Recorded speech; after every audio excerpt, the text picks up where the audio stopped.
চাচা অনের যুগের বৃষ্টির বুড়াতে কত ছোট ছোট আন্নার যুগে কত বড় আসলো। তুই তো আমার পড়াটা ডিস্টার্ব করছো।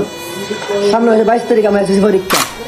রাগ না দিনে কথা কইতাম কয়ে নাই অনকাল মেঘের ফোড়া থাকে সরু সরু ফোড়া আম্বের কালের ফোড়া একটা মেঘের ফোড়া কত মন হয়েছে আইসব আইসবনাশ যেন মেঘের ফোড়া পড়ছে বিশাল বড় একটা ডুবো হয়ে গেছে। আইসব ওইটা কি মানা যা না না না আর অনকার মেঘের ফোড়া যেন পরে গাছ ওখানে কিছুও না।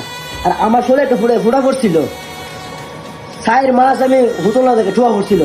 আইসব চুয়ার ভিতরে যে পানিটা ছিল না এই পানিটা গরম আইসব এমন হিরে একটা ফুড়া পড়ছে ফেলে নিলে এত বড় বড় মেঘের ফুড়া যেন পড়ছে আমি গাছটা হয়েছে আর আমি মাছ চাষ করে নিচ্ছি আইসব আইসব বলা এবার বুঝ বাতি তুমি শক্তিশালী টাইমে আসছিলাম